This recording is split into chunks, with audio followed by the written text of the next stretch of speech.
When we investigate bivariate data that comes in pairs, we may find that there is a correlation between them. The correlation is a measure of the strength and direction of the linear relationship. And we have something called the correlation coefficient, which is often known as the R value, or PMCC, which stands for product moment correlation coefficient. And that number is a precise quantitative way of measuring the strength and direction of that correlation. So if two things we think have some kind of linear relationship, then we could visualize that linear relationship by drawing the line of best fit. We could even quantify that linear relationship by finding the regression line, which can be done on a calculator or using the slope and intercept functions for a spreadsheet if you're investigating the large data set. When we apply that process, we can find the equation of the line, which is as close as possible vertically to all of the points. So in this example, we've got a correlation of negative 0.614, which we would normally refer to as a relatively strong negative correlation. As one value increases, the other value decreases in general. Now, significance testing for correlation is to do with deciding whether or not the data we're looking at really does have some kind of underlying correlation, or if it's just spurious. In other words, it's the result of random chance. Here's three quick questions or three quick statements to get you started. True or false? See if you can decide whether you agree with each of these or disagree. So the first one, if two variables are correlated, one causes the other. This one is not necessarily true. It may be the case that one causes the other. It may be that the second one causes the first one, and it may be the case that some third factor causes both. It may also be the case that the two things are connected in a more complicated way. Sometimes both of them impact on the other one, but it's not necessarily true that there is definitely a causal link from the input to the output variable.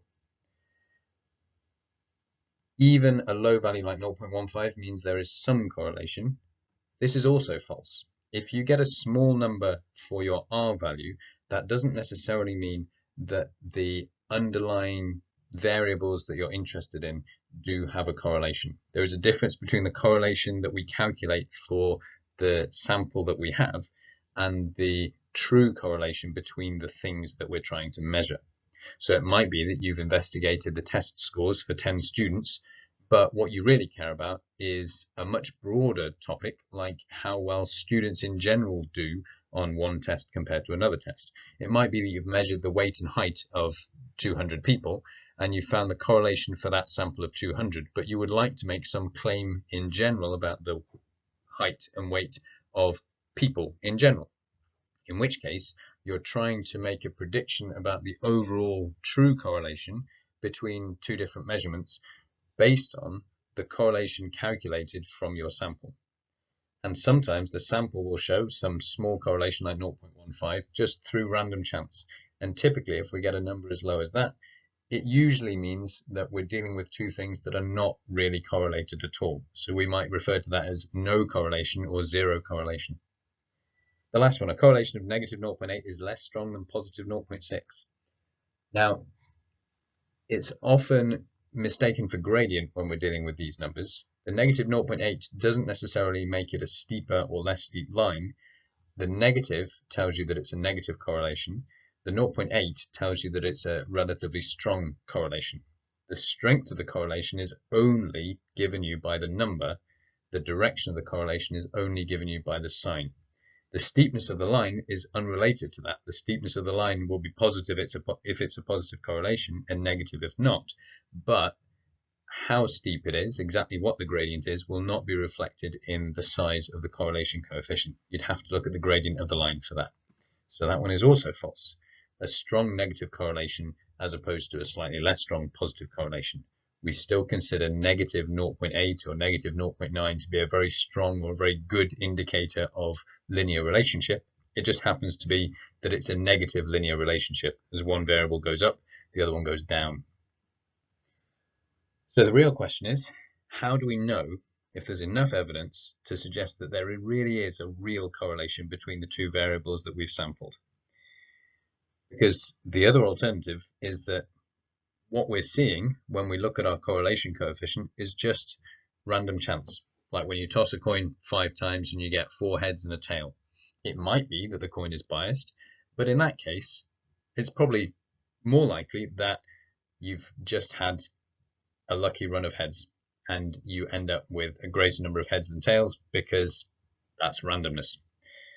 To decide exactly whether we're looking at randomness or some indication of something more, we have to think, just like with hypothesis testing with the binomial distribution, we have to think about how likely it is that random data would exhibit this kind of behavior. So the hypothesis testing process we're going to learn will involve a null hypothesis. And in this case, the null hypothesis will be that there isn't any correlation at all. That's your default position, that there's nothing connecting these two measurements that you've found. And then the alternative hypothesis, which is perhaps that the true correlation really is negative. So we don't go any more specific than that. We say that rho, the population correlation coefficient, is either 0 or perhaps less than 0. It might be that you're doing a test for something that you think is positively correlated, in which case you'd have rho equals 0 for the null hypothesis and rho is greater than 0 for the alternative hypothesis. And there's also possible to do a test where you don't know whether the correlation might be positive or negative, but you want to test to see if it's something, in which case you would have rho is not equal to 0. And it's a slightly different type of test. It's called a two-tailed test. And we'll look at those a bit later. So once you've set up your null hypothesis and your alternative hypothesis, there is a lookup table of values that will give you exactly which figures you're looking for. We'll be able to decide from those, based on the R value that we get, whether or not we can reject the null hypothesis. And we'll go through that process once we get into this. But first, we need to make sure we really understand what the correlation coefficient tells us. So to start with, I'd like you to pause the video and look at these 7 different examples of data distributions and see if you can identify what type of correlation is shown by each of them. Use descriptive words if you can for each, but then as well as that, can you try to predict what kind of value you would expect to get for R? Pause the video and write down your predictions, and when you're ready, you can come back and see how close you were. So we should have strong correlation for something like this, but equally strong for something on the other side. Now, one of these is positive and one is negative correlation, but in terms of the strength of the correlation, there's nothing to choose between them. In fact, one is a reflection of the other in this particular case. We have weak correlation here, still positive but weak, and then a weak negative correlation over here. If we go right to the extreme end, where the points all lie perfectly on a straight line, we have perfect positive correlation, and then at the other end, perfect negative correlation. So strong, weak, perfect, and then no correlation in the middle. Effectively, it's like a sliding scale of how close the points lie to a particular straight line. But in addition to that sliding scale, we've also got this idea of positive or negative, so we can incorporate both bits of information. It's very similar to probability in the sense that we have 0 to 1, but unlike probability, we have an additional sign being thrown in there. So I like to think of this almost as 2 separate pieces. The number, or the size of the number, gives you the strength of the correlation from 0 to 1. But then as well as that, there's like an on-off switch, a plus or minus, a positive or negative, that tells you the direction of the linear relationship. Is it that as ice cream sales go up, the number of deaths by drowning goes up? Or is it something that works the other way around? Is as your distance from home increases, your expenditure on light bulbs decreases. Whatever it might be, there is a relationship there. It may be strong, it may be weak, but in addition to that, and almost separately from that, it may be a positive or it may be a negative relationship. These are the numbers that we could assign to these. So if you've tried estimating these for yourself, hopefully you got the 0, the 1, and the -1. The others, it's a little hard to just predict or to guess, but so that you've got some idea of what these look like when you put a whole bunch of points together. 0.4 and 0.8 will look roughly like this. So 0.4 looks still like pretty much a mess, a jumble, and 0.8 looks definitely like there's something going on. There's some kind of pretty consistent trend in there. So generally speaking, we think about those towards the top end as being stronger, and once you get below 0.5, roughly speaking, we think of them as weaker. But in fact, there's more to it than that. because if you've got, let's say, 1,000,000 data points, then even a fairly weak correlation in terms of a small number, 0.4, 0.2 even, that might be very unlikely if the data is completely random. So even small patterns might manifest themselves and be noticeable if we have enough data to support them. On the other hand, if you've only got a very few data points, well, it's fairly likely that they'll lie close to a straight line just by chance. 2 data points, for instance, will always lie perfectly on a straight line. So they'll get a perfect correlation score regardless of how they were generated.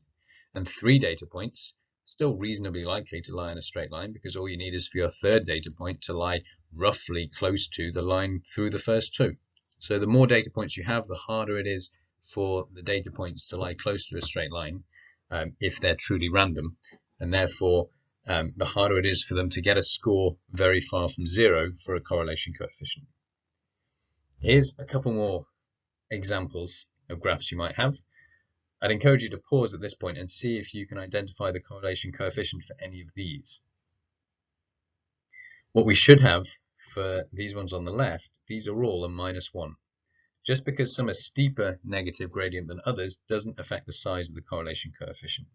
We have a -1 because it's perfect negative correlation. And similarly, +1 on this side because it's still a perfect correlation, but it's positive. One in the middle is undefined. Essentially, we can't really get a value for this one because it's not the case that as one thing increases, the other increases, and it's not the case that as one thing increases, the other decreases. Neither of those things are really true. This would be like plotting the height of people against the number of toes they have. Well, unless you have a pretty wide sample, chances are, no matter what height the person is, they're going to have 10 toes. And so you end up with a trend that, yeah, looks like there's definitely something going on, but the something that's going on is that people always have 10 toes, and it's not really related to their height. These last ones are all 0. And I think it's worth including these weird pictures just to show that 0 correlation does not necessarily mean there's no pattern. The first one, for instance, looks like it's following some kind of sine wave, and there's all sorts of other weird pictures and shapes you could end up with.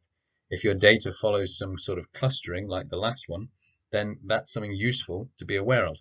And it's used, in fact, by Amazon or Netflix to decide which films or products to recommend to you next, based on which other films and products you've had in the past and what other people who had similar preferences have chosen. They're effectively using a multi-dimensional version of a scatter graph and choosing people who are close to you in a cluster around you. But it doesn't necessarily mean there's going to be any linear relationship, and none of those have any linear relationship, so they'll come out with a 0 correlation in this case. Now, when we start testing for significance, it's very hard to tell just by looking whether a particular graph has enough non-randomness for us to decide that it's likely to represent some underlying pattern. In this case, I can't tell the difference between these two graphs, but the one on the right has a correlation slightly above 0.1966 and the one on the left is slightly below 0.1966. But they both have 100 data points, which means that it's statistically unlikely to get a result like the one on the right if the data was completely random. By unlikely, I mean less than 5% chance of getting that just randomly. If we drop the number of data points, the correlation requirement increases. We need to see a greater number for R before we're convinced that there's something going on that's not just randomness. So the one on the left, there's no evidence at the 5% significance level that there's anything going on other than just randomness. The one on the right, there is just about enough evidence at the 5% significance level to claim that there might be some correlation. In this case, it has to be a little bit bigger than 0.2787 to pass the test for significance correlation. When n is 20, you need to have the points looking a lot more like they're in a straight line, because you've only got 20 data points, so they need to be fairly convincing data points. And with 10, stronger still. 0.6319 is the threshold, the cutoff value at this point. If you want to be convinced that the data you're looking at could not have just given you the result you're seeing through random chance, then you need to make sure you're product moment correlation coefficient is at least as strong, as high as 0.6319. Could be positive or negative. It might be below minus 0.6319, or it might be above positive 0.6319. But the size of your R value needs to be at least as big as 0.6319 if you have 10 data points. If you only have 5, well, it's so easy for 5 data points to lie close to a line that it's not even significant if you get a correlation of 0.85, for instance. You need a correlation value of at least 0.8783 for it to be something that has a less than 5% chance of happening just randomly. Now I'm going to look at this rather daunting looking table. With your ClassWiz calculator, you can do a lot of different statistical things, but you will still occasionally need to look up a table in your formula book.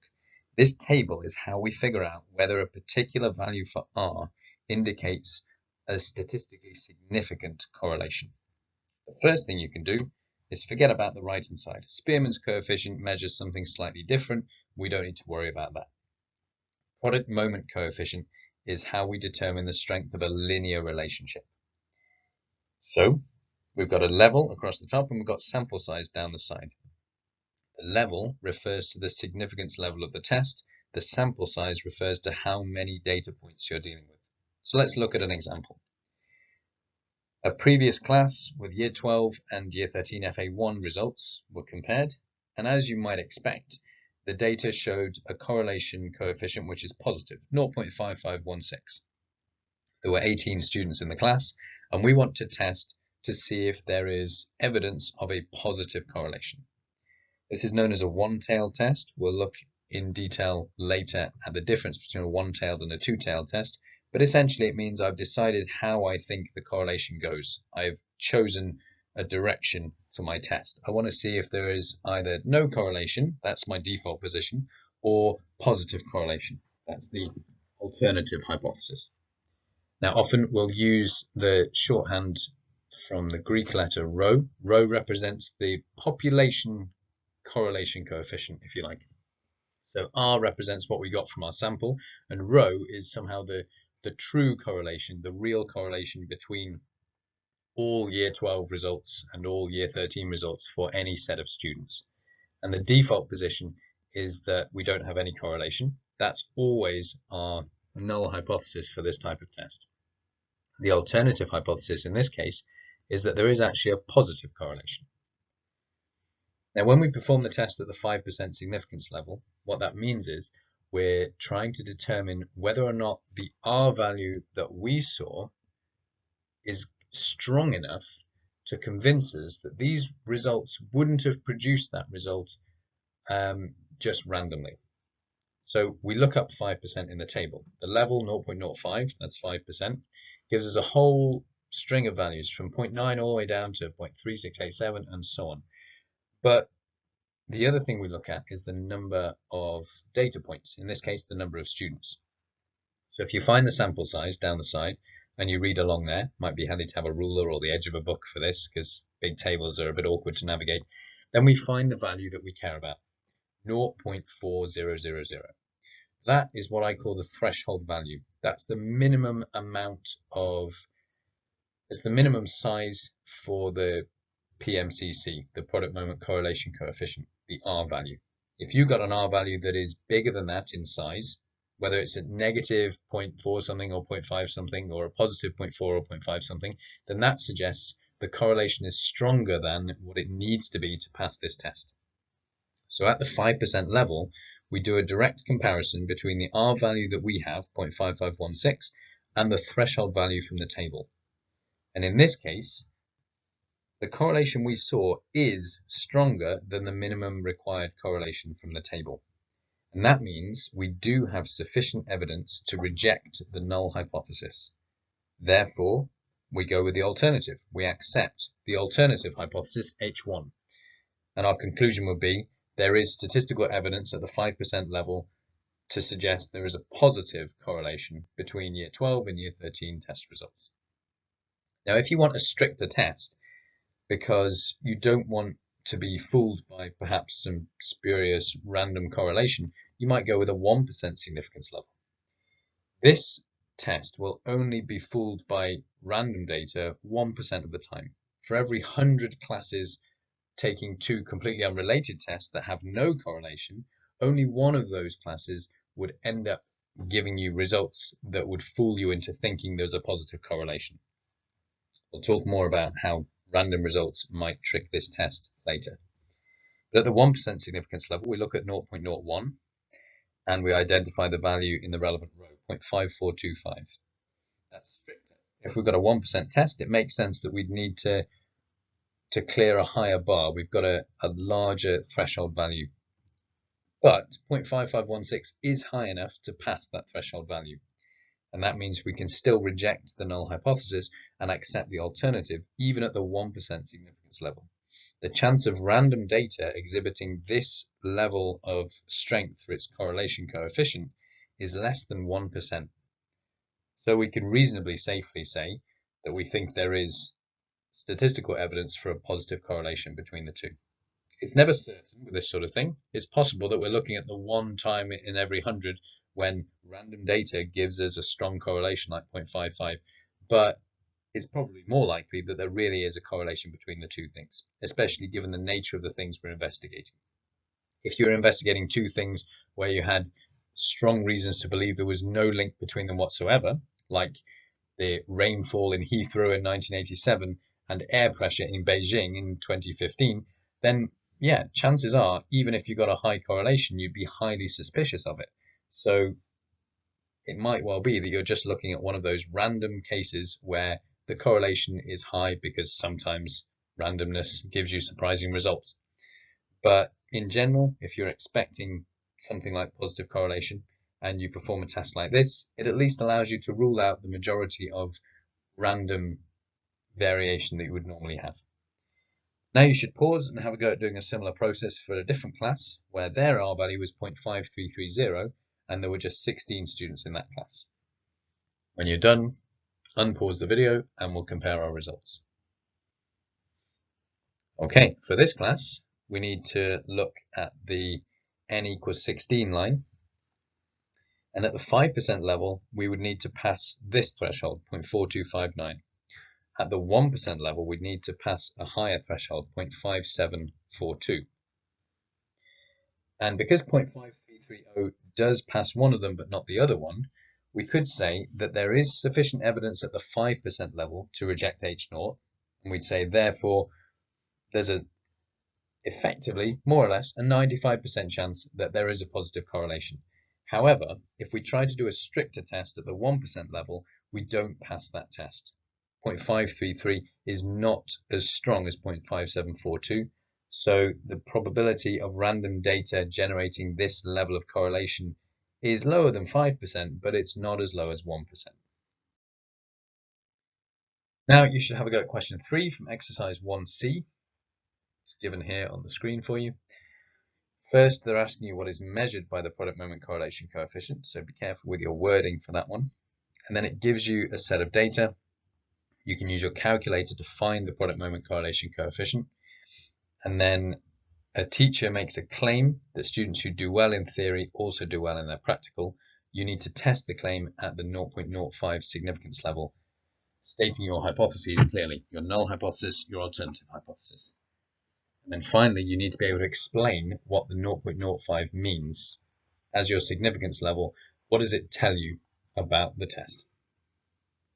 When you've answered this question, you can check your answers in the back of the book or on Solution Bank, and then you can try this next one. Question 4. We've got 8 students sitting an English test and a maths test. Again, you need to use your calculator to find the product moment correlation coefficient. And then you need to do a 5% significance test to determine whether there is evidence of a positive linear relationship. In other words, do we think there is positive correlation between English and maths? Again, the marks are awarded for stating your hypotheses and giving a clear conclusion. The next thing I want to look at briefly is this connection between random sets of data. What I've generated here, as you can see, is just completely random values for x and y. There's no link between the x column and the y column. Each time the button is pressed, we generate an entirely random set of numbers. And yet, if you plot them on a scatter graph and you ask the question, what's the correlation coefficient? Every now and again, you find a correlation coefficient that is strong enough, like this one, minus 0.795, strong enough to pass one of these tests. So the test is not entirely infallible.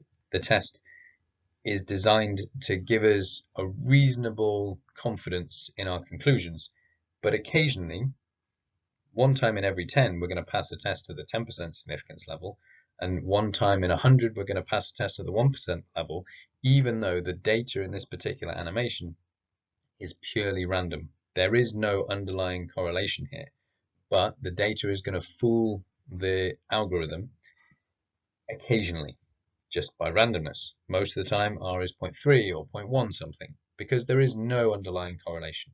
But from time to time, it's going to give a high value just because randomness happens. And that's why we can't be absolutely certain of any conclusion we come to from a statistical analysis. All we can do is use a high level of significance so that we can have a 95 or 99% level of confidence. So what's all this about one-tailed tests and two-tailed tests? If you look carefully at your critical values table, you'll see that it mentions that these levels are for a one-tailed test. But fortunately for us, we can just halve the significance level and then look up that number in the table for a two-tailed test. A good way to remember that is that the standard significance levels, 10%, 5%, and 1%, are given in the table. But in addition to those, we've got half of each of the standard significance levels. Half of 10% is 5%, half of 5% is 2.5%, and half of 1% is 0.5%. So we can see that half of those common values appear in the table. Well, that's what to do when you have a two-tailed test, but why do we do it? That's where a diagram might come in handy.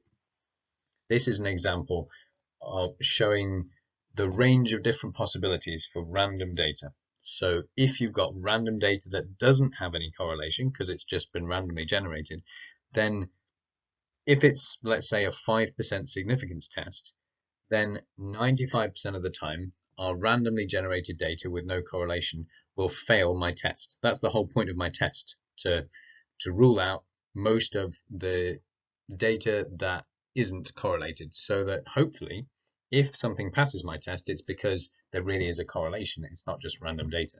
But we know that random values will pass the test 5% of the time. The difference between a one-tailed test and a two-tailed test is that there is only one way for random data to fool my one-tailed test. If it's a one-tailed test testing for positive correlation, then the only way the random data can fool my test is by having a strong positive correlation. Having a strong negative correlation won't fool the test because I'm looking for a large enough positive correlation. Similarly, if I'm looking for a negative correlation, random data needs to have a strong enough negative correlation. It's a little bit like me claiming that I think a coin that you're dealing with is biased. I say, toss the coin, I think it's biased, but I don't tell you if I'm expecting more heads than tails or the other way around. You could toss 4 tails and a head, and I'd say, look, I told you it was biased, you got lots of tails. Or you might get 4 heads and a tail, and I'd say the same thing, look, you got more heads than tails, I told you it was biased. That means I've got 2 different ways of passing your test, which makes it more likely that I pass the test. We might, if we're not careful, end up thinking we're dealing with a 5% significance level test, but actually giving the random data a 10% chance of passing our test because we allow it to pass at the top end and the bottom end. So what we need to do is something more like this.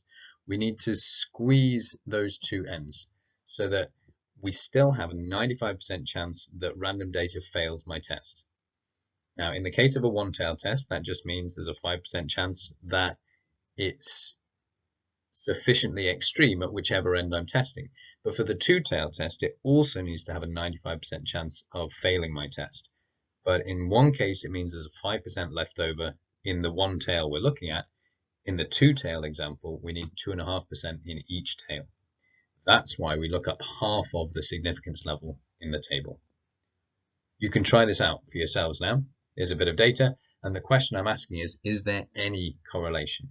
Typically, if you're dealing with a one-tailed test, it'll be clear within the question that we are looking for evidence of either positive correlation or we're looking for evidence of negative correlation. But with a two-tailed test, we're either looking for evidence of any correlation at all, or it might be phrased differently. They might ask, see if you can find evidence that there is no correlation. So in that case, we need to make sure it's two-tailed because we've not specified which end a test might pass, a set of data might pass our test. So this one's going to be a two-tailed test because I haven't specified positive or negative correlation. Have a go, pause the video, see if you can work out if this data passes the test at the 10% level, and then we'll see if your results match mine.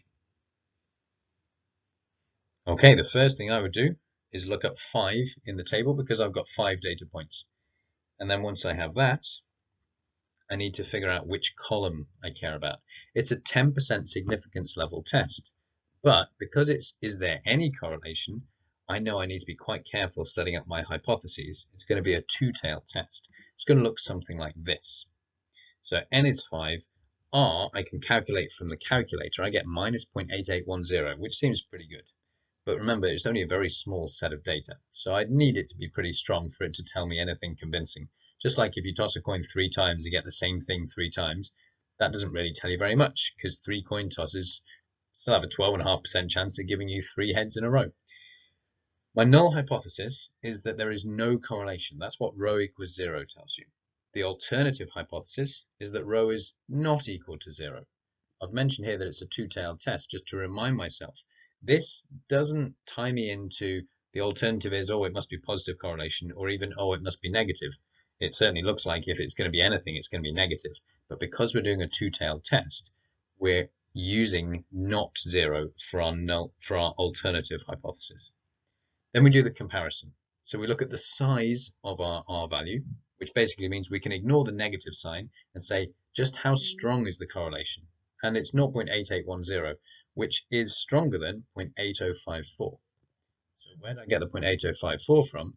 I looked at that 10%. I used the fact that it's a two-tailed test, and I'm looking this up in the 5% column. So I need 0.8054 from here.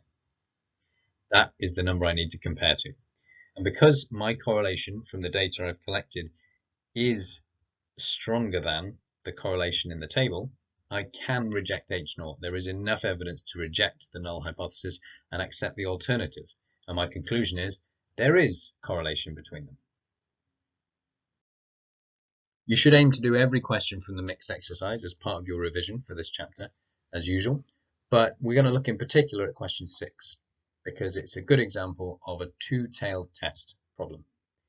Starts out by giving you some data about the age and salary of a bunch of people, and you're going to use your calculator to find the product moment correlation coefficient. Just 1 mark for this because it's a fairly routine process. I will talk through it once you've had a chance to try it for yourself in case you're a bit rusty with the class quiz. When we get to part B, you're going to make use of the value you found and you're going to carry out this two-tailed test. How do we know it's a two-tailed test? Well, it says here that it suggests that there is no correlation. In other words, we're not claiming that the older you get, the more you get paid, and we're not claiming that the older you get, the less you get paid. We think that there's no relationship, no linear relationship between those two things, that age and salary are essentially independent. So there's no way of predicting someone's salary based on their age in this particular profession. That's what the claim is that's being made. And we can test that claim at the 5% significance level. So if you're confident with that process, pause the video and give this a go. Make sure you write carefully and your structure is clear because you need to treat this effectively like the statistical equivalent of a proof. It's not a proof that we can rely on in quite the same way we could with a pure maths proof because it's real world. It's something which is an approximation to what's going on in actuality, and we can never know for certain. We've got a snapshot of the data, but what we can do is give a precise quantification for how confident we are. That's why we have a 5% significance level. So you need to make sure your conclusion is backed up by the working that you've done. Okay, now I'm going to talk through how we will calculate this. To start with, if you want to find the product moment correlation coefficient, you need to go to option 6 on your class quiz menu. So menu setup, the button at the top, and then choose option 6 for statistics. you're going to then go with the second option in the list. You don't want one variable, that's for finding the mean or the median or standard deviation for univariate data, just x values, let's say. We want bivariate data, x and y's, but although you can see there's other options in the list, we're interested in the linear relationship between them, so we go with the y equals a plus bx. As soon as you get there, you'll see there's places to put values for x, and there's places to put the corresponding values for y. Once you've filled in all the values, you'll be able to check with the list at the left to make sure you've got exactly 10 values. That's how many are in this table in the question. Then press the button near the top left of your calculator, OPTN, for options, just under shift. Should give you a bunch of alternatives, and the last one in the list is option 4, regression calc. Regression is the word we use for the process of finding the equation of the straight line that best fits our data. And that's essentially what we're working on here, although we're not interested for this question in the equation of that straight line so much as how closely the points fit that straight line. But it all comes under the same heading here. So we press number 4 for regression calc, and you'll see that the first thing it says on the screen is y equals a plus bx. So we can see that it's trying to fit our data points to a straight line model. It'll also give you values for a and b, which is essentially saying if you need to find the best line to go through these data points, these are the values of a and b that give you the equation. But that's kind of dependent on having evidence of correlation in the first place. If we find that our correlation value is too low, then it will be ludicrous to make use of this straight line model to make predictions. If we start by concluding there's no relationship between age and salary, we can't then go on to say, oh, I'll predict your salary if you tell me how old you are, because you've just said there's no relationship between them. So the a and b values are only relevant if it turns out that we think there is a strong linear relationship. And the main thing we use to determine that is the value of r. So when it asks for the product moment correlation coefficient, they're looking for the value of r from the calculator, which in this case is 0.340, so 3 decimal places. The next thing we need to do is the hypothesis test. Usually they'll make a claim like test this at the such and such significance level, and they'll often use the phrase stating your null and alternative hypotheses clearly. So you know what you're supposed to be doing. You're going to turn to that table in your book, and then you're going to find the relevant row to begin with. We've got 10 data points, so we're going to look at the row with a sample size of 10. And depending on the significance level, we're going to need to pick out the relevant column to use. Now here it says that we're testing at the 5% significance level, but remember we're doing a two-tailed test. And that means because our table is a one-tailed test table, we need to halve the significance level. And we're going to look it up in the 0.025 column. Once you've got that, we know what the threshold value is, and we can start setting out our hypotheses. So it's going to look like this. The null hypothesis is always going to be that there is no correlation. For any question on correlation hypothesis testing, the null hypothesis is always no correlation, which you can describe using the Greek letter rho to represent the true correlation between the things that we just have a sample of right here. So maybe everybody in the entire profession, their age and their salary, that's what we're interested in. Is there a real correlation between those things based on the fact that we've got a sample that shows a correlation value of 0.34? So the null hypothesis, our baseline assumption is that there isn't any connection, because most pairs of types of data that you collect will probably not be directly correlated. And then H1, the alternative hypothesis in this case, is that there is some correlation, but we don't know what type, positive, negative, we don't know. So we're just saying not zero. But if you think about it, that's equivalent to saying rho is positive or rho is negative.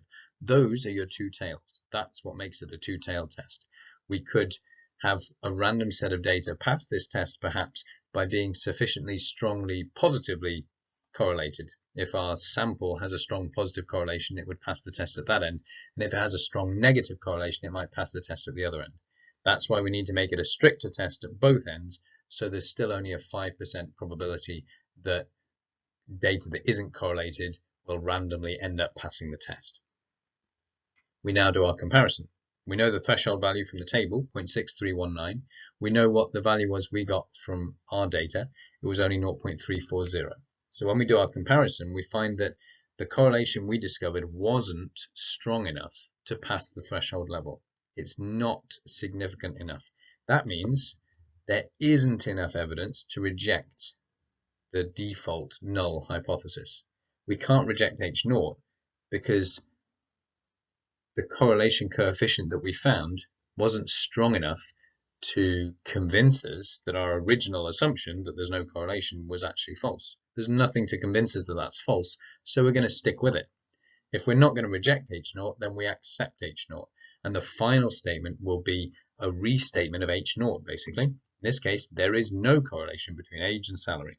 We can't be 100% certain of that, but we are 95% certain of that, effectively, if we have a 5% significance level. That's more or less what it's saying. 95% of random data would exhibit a correlation that was not as strong as 0.6319. And ours is not as strong as 0.6319. So chances are we're looking at data that's just randomly collected. We've got age and we've got salary, but there's no connection between them. Just a quick reminder, you've looked at nonlinear relationships.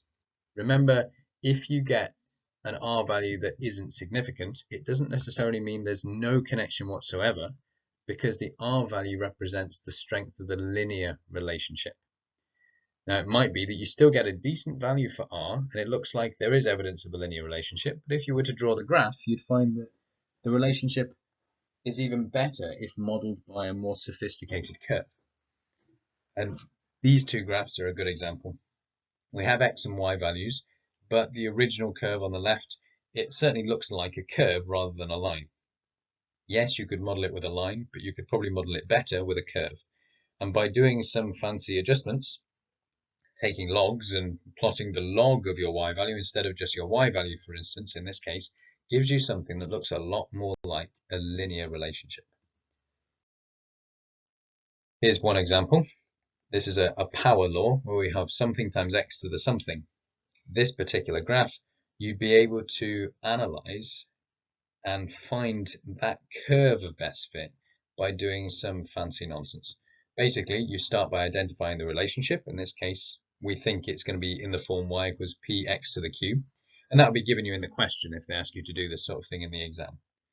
Then you're going to take logs of both sides because we've got powers and we're trying to convert this to a form that's just linear.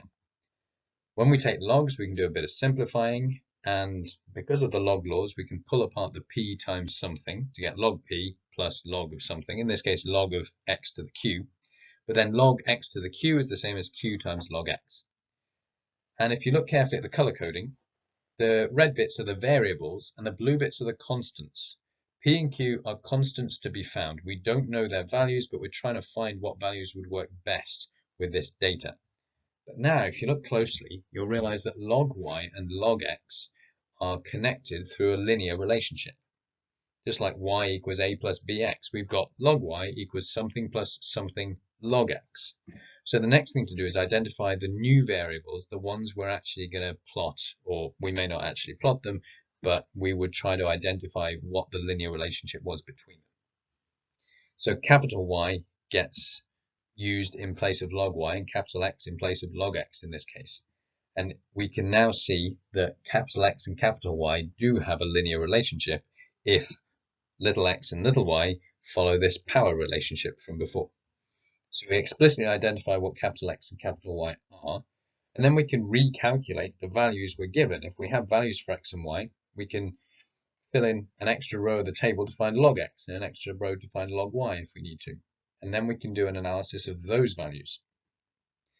However you're going to do it, find the equation linking X and Y. So it'll look like this. If you've got all the data, you could throw it into the calculator's regression function and find the values of A and B, the intercept and the slope. It might be that you're just given a couple of data points and you make use of those, solving simultaneously to figure out the equation of the line between them. However you've got your values of A and B, you can then compare it to the line you had above. So if y equals a plus bx, I'm thinking capital Y and capital X now, but also capital Y equals log P plus QX, then we know that A must be log P, that's the Y-intercept, and that allows you to find p. If this is log base 10, we just do 10 to the power of both sides to find p in terms of a. Remember, at this point, you would have found a value for a. So if a is 3, then now we know p is equal to 10 cubed, 1,000. Similarly, we can get b. In this case, b and q are just the same number because b was the number in front of x and q was the number in front of x. Once you know that, you can rewrite the original power relationship between little x and little y in terms of the numbers that you found. A similar thing happens if we deal with the exponential version. So if you've got an exponential graph, we want to be able to map an exponential curve to it. Well, we start by identifying a relationship between x and y. We take logs, we simplify out, and we find something that looks linear. We can identify the capital X and the capital Y. We can then find an equation linking those new variables, capital X and capital Y. And in this case, we've had to take logs for the Y values, but the X values are not changed. Once we find the equation of the line linking capital X and capital Y, we can then compare the constants in that equation, the y-intercept and the gradient, to the ones in the equation a couple of lines above, and we can see that a and log k are the same. They're both the y-intercept of the straight line you would get if you plotted capital Y against capital X. And b will be log n. In both cases, you can use the exponential function to do the reverse of or the inverse of the log function, and that will give you values for k and n. You rewrite the original with those values and you're done. That gives you a way of finding the curve of best fit for certain specific examples of curve.